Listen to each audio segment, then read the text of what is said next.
ఇది మా తెలంగాణ, ఇది మా ఆంధ్రప్రదేశ్. శాతవాహనులు, చాళుక్యులు, కాకతీయులు, కుతుబ్ షాహీ నిజాంలు మతాలకు అతీతంగా పరిపాలన జరిగిన గడ్డ తెలంగాణ.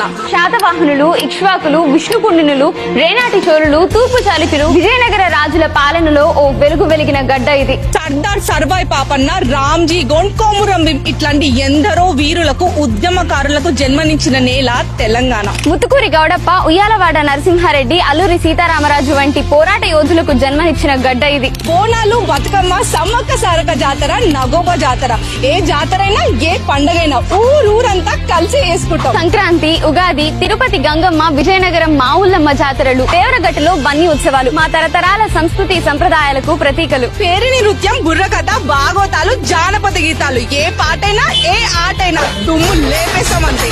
ఆంధ్రుల జీవనాడి కూచిపూడి, ధింస, తప్పెటగుళ్ళు, లంబాడి నృత్యం వంటి ఎన్నో రీతులు మా సంస్కృతికి సారథులు.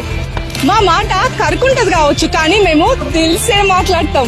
దేశ భాషలందు తెలుగు లెస్స అన్నారు శ్రీకృష్ణదేవరాయలు. అనేక యాసలు కలిసిన రమ్యమైన భాష మా తెలుగు భాష. ఆంధ్రప్రదేశ్ అయినా తెలంగాణ అయినా, రాష్ట్రాలు వేరైనా ప్రాంతాలు ఏవైనా, మనం అందరం ఒక్కటే. అన్నదమ్ముల్లా, అక్క చెల్లెల్లా, మనందరిది ఒకే కుటుంబం. అట్లుంటది మా తెలుగు వాళ్ళతోని మళ్ళా.